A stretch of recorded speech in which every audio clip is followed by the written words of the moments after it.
ጠላታችሁን የምታውቁ ከሆነ ራሳችሁን በሚገባ ታውቃላችሁ የሚባል ነገር አለ። የበርካታ ጦርነቶችን ውጤት መፍራት አይጠበቅባችሁ። ይሄ ሐሳብና እይታ ጥንታዊ የሆነና መነሻውም ደግሞ ከሰንዙ እንደሆነ ነው የሚነገረው። ይሄ ሐሳቤ ዛሬም ድረስ ኃይሉን እንደያዘ ነው። ምክንያቱም ብዙዎች ችላ የሚሉትንና የሚሸሹትን እውነታ ስለሚናገር ነው።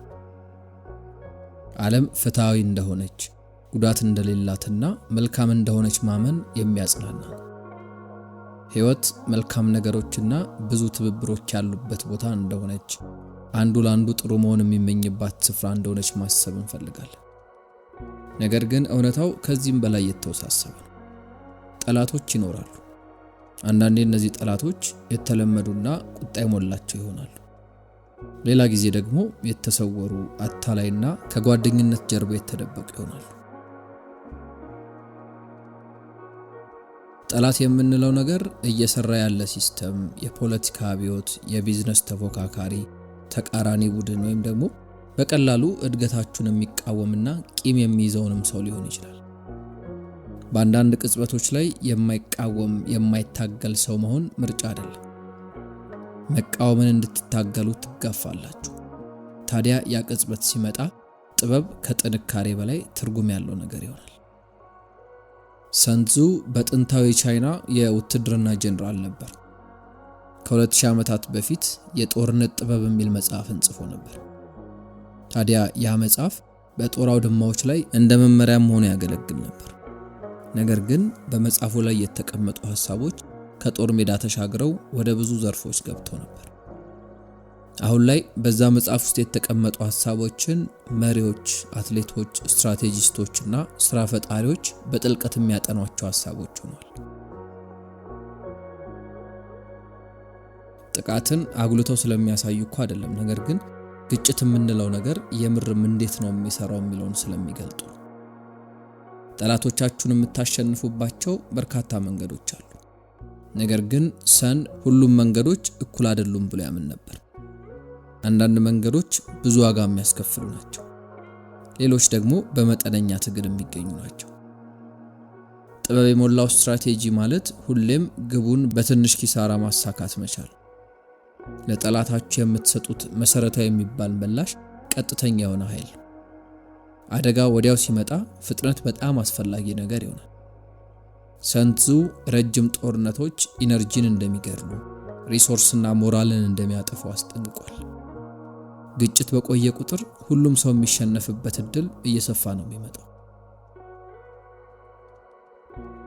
በሱ እምነት መሰረት ተግባርና እርምጃዎች ድንገተኛና ትክክለኛ መሆን አለባቸው። ጠላታችሁ ደካማ የሆነበትን ቦታ ነው ማጥቃት ያለባችሁ። በማትገመቱበት መስመር ነው መንቀሳቀስ ያለባችሁ። ጠላታችሁ የሚያገግምበትና የሚያስተካክልበትን እድል መስጠት የለባችሁ። ሰርፕራይዝ፣ ፍጥነትና ትኩረት ነው መሳሪያችሁ መሆን ያለበት። እነዚህን መሳሪያዎች በአግባቡ ስትጠቀሙ ትንንሽ የተባሉ ኃይሎች ትልልቅ የምንላቸው ኃይሎችን በቀላሉ ያሸንፋሉ። ነገር ግን ሰንዙ ራሱ የትኛውም ኃይል በሆነ ዋጋ እንደሚመጣ ያምናል። ጥቃት ጠላታችሁን ያጠነክራል፣ እንዲሁም ዘላቂ የሆነ ቅሬታንም ይፈጥራል። ለዛም ነው እሱ ቀጥተኛ የሆነ መጋጠምን የመጨረሻ አማራጭና የተመረጠ ስትራቴጂ አድርጎ የማይወስደው። ሰንዙ እንደሚያምነው ከሆነ ጦርነቶች የሚወሰኑት ገና መሳሪያዎች ሳይነሱ። እውነተኛ የጦር አውድማ አእምሮ ነው። የጠላታችሁን ኮንፊደንስ፣ ግልጽነትና አንድነቱን መረበሽ ከቻላችሁ ጥንካሬው ይፈራርሳል። ይህንን ነው የሳይኮሎጂ ጦርነት የምንለው። ማሳሳት ደግሞ ሌላኛው መሳሪያ ነው። ጠንካራ ሆናችሁ ሳለ ደካማ መስላችሁ መቅረብ፣ ደካማ ስትሆኑ ደግሞ ጠንካራ መስላችሁ መቅረብ። በፍጹም እውነተኛ ሐሳባችሁን አለመግለጽ ጠላታችሁ ደግሞ ደጋግሞ እንዲገምት ያደርጋል። ያ ደግሞ አእምሮን ያዝለዋል። ከየትኛውም ትግል በላይ ግራ መጋባት ነው በፍጥነት ኢነርጂ ነው የሚበላው ነገር። ሰንዙ በጦርነት ሜዳዎች ላይ የተሳሳቱ መረጃዎችን ሆነ ብሎ ነበር የሚጠቀምባቸው። አንዳንዴ ሆነ ብሎ የተሳሳተ እቅድን የያዙ ሰላዮችን በመላክ እንዲያዙ ያደርግ ነበር። ጠላቶቹም ታዲያ ጥቅም እንዳገኙ ያስቡና በያዙት የተሳሳተ እቅድ መሰረት እርምጃቸውን አስተካክለው ወደ አቀደላቸው ወጥመድ ሰተት ብለው ይገቡለታል። ዝም ያለ ጠላት በጣም አደገኛ ነው። የሆነ ሰው ምንም አይነት ነገርን የማይገልጥ ከሆነ ሐሳቡን ማንበብ አትችሉ።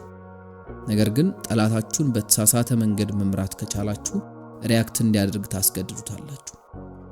እናም በዚያ ሪያክሽን ውስጥ እውነተኛ ሐሳቡን ማጋለጥ ትችላላችሁ ማለት ነው። ከሰንዙ አስተምሮቶች መሃል በጣም ብልጠት የሞላው ነው የሚባልለት ጠላቶቻችሁ ስህተት በሚሰሩበት ወቅት በፍጹም አታቋርጧቸው የሚለው ነው። ብዙ ሰዎች ለመቃወም ይጣደፋሉ፣ ለመከራከር፣ ለማስተካከል ይጣደፋሉ። ነገር ግን አንዳንዴ ስማርት የሆነው እርምጃ ትዕግስት ነው። የሆነ ሰው ከፍርሃት ወይም ደግሞ ከኢጎ ተነስቶ እርምጃ ሲወስድ ብዙ ጊዜ ራሱን ነው የሚክደው። ያንን እንዲቀጥል መፍቀድ ደግሞ የሆነ የሚገታ ነገርን ይጠይቃቸዋል። ነገር ግን የሚያስከፍላችሁ ነገር ምንም ነው። ይሄ እንግዲህ ለጦርነት ብቻ ተግባራዊ የሚደረግ ነገር አይደለም። በክርክር ወቅት፣ በድርድር ወቅትና በየቀኑ በሚያጋጥሟችሁ ግጭቶች መሃል ተግባራዊ መሆን የሚችል። ብዙ ጊዜ የምርም የሚሰራና ውጤታማ የሚባለው ምላሽ መቃወም ሳይሆን አቅጣጫን ማስቀየር ነው። የዚህ ነገር ግቡ ራሳችሁን ብዙም ሳትጎዱ ውጤታችሁን ማግኘት ስለመቻል ነው። ለዛም ነው እሱ ለጠላቶቻችሁ አክብሮት የሞላው መውጫ አቅርቡ የሚለው። እሱ እንደሚመክረው ከሆነ ጠላቶቻችሁ በብዙ ርቀት እንዲያፈገፍጉ ወርቃማ የሆነ ድልድይን ስጧቸው ነው የሚለው።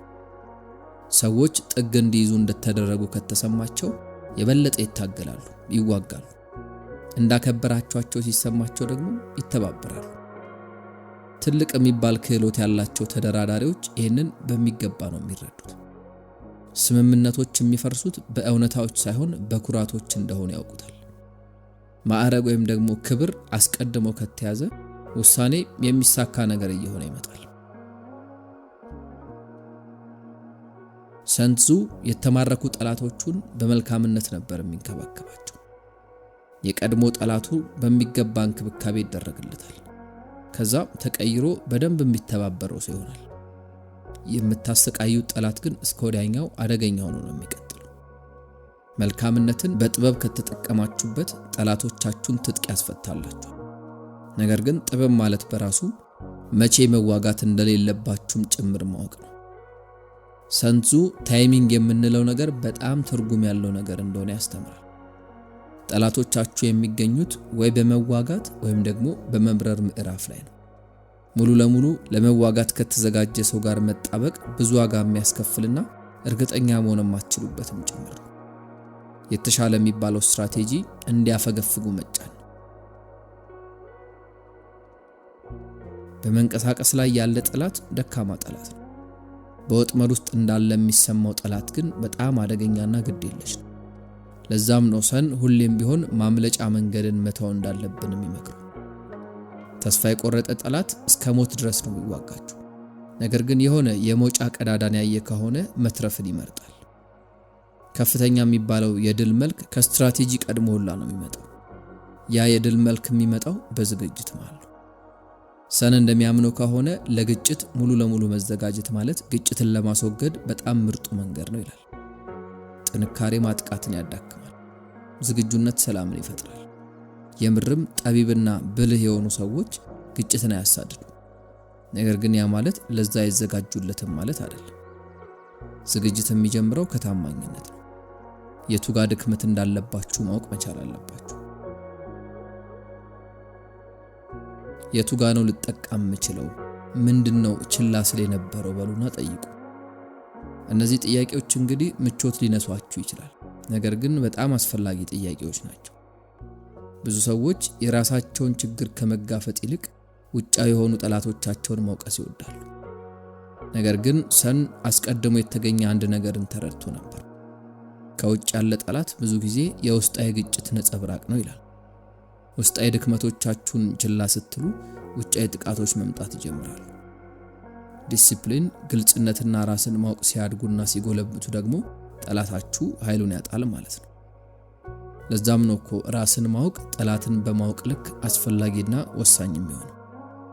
ስለ ራሳችሁ ማታውቁ ከሆነ ወይም ደግሞ ስለ ራሳችሁ ግንዛቤ ከሌላችሁ በትግል ውስጥ ያገኛችሁት ድል ራሱ የተሰበረና የተበላሸ ይሆናል። ነገር ግን ስለ ራሳችሁ በቂ ግንዛቤ ካላችሁ ፍርሃት ራሱ እየከሰመ ሄዶ ይጠፋል። ጠንካራ የምንላቸው ሰዎች ምንም ጉዳት ወይም ደግሞ መጥፎነት የለባቸውም ማለት አይደለም። እነዛ ሰዎች የሚችሉ ናቸው። ትልቅ ዲሲፕሊን ያላቸው ናቸው። አስፈላጊ በሆነበት ቅጽበት ደግሞ በጣም አደገኛ ሰው ይሆናሉ። ነገር ግን እንደዛ አይነት ሰዎች የመጀመሪያ ምርጫቸው ሰላም ነው። በትኩረትና በንቃት ነው ሰላምን የሚመርጡት።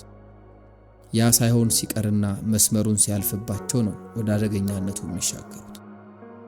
ልክ አንድ ጦረኛ የአበባ ስፍራን እንደሚንከባከበው እነዛ ሰዎችም ያላቸውን ጥንካሬ ሳይክዱና ሳይረሱት ነገር ግን ሰላምና መረጋጋትን አብዝተው ይንከባከባሉ። በነገሮች ላይ አብዝቶ መዘጋጀት ፍርሃትን ይቀንስላቸዋል። ፍርሃት እርግጠኝነት ላይ ጥገኛ ነው። ልክ ስትለማመዱ፣ ስታንጸባርቁና ራሳችሁን ስታድሱ ግጭት በእናንተ ላይ የሚኖረውን ኃይል እያጣ ይመጣል። ከዛ በኋላ ዝም ብላችሁ በልማድ አይደለም ምላሽ የምትሰጡት ወይም ደግሞ ሪያክት የምታደርጉት። ሆነ ብላችሁ በተጠናና ንቃት በሞላው መንገድ ነው በትኩረት ምላሽ የምትሰጡት። ስናጠቃልለው የሰንዙ ጥበብ ሌሎችን ወይም ደግሞ ጠላቶቻችሁን ስለማሸነፍና የበላይ ስለመሆን አይደለም። ይልቁንም የሰን ጥበብና አስተምሮ በዛ መጽሐፍ ላይ በጥልቀት እንደተቀመጠው ራሳችሁን ማስተር ስለማድረግ ነው። ውስጣችሁ ያለውን ጥንካሬ ስትረዱ፣ እየሄዳችሁ ያላችሁበትን ፍሰት ስትቀበሉና ለነገሮች በግልጽነትና በንቃት ራሳችሁን ስታዘጋጁ ጠላቶቻችሁ ገና እናንተ ፊት ሳይቆሙ እንኳን ያላቸውንና እናንተን ለመጋፈጥ ያዘጋጁትን ኃይል ያጡታል። እንግዲህ በዚህ ጥበብ ነው በህይወት ውስጥ የሚገጥሟችሁን ጦርነቶች ገና ሳይጀምሩ ማሸነፍ የምትችሉት። ሰላማዊ የሆነ ህይወትም የሚገነባው በዚሁ ተመሳሳይ መንገድ ነው ማለት ነው።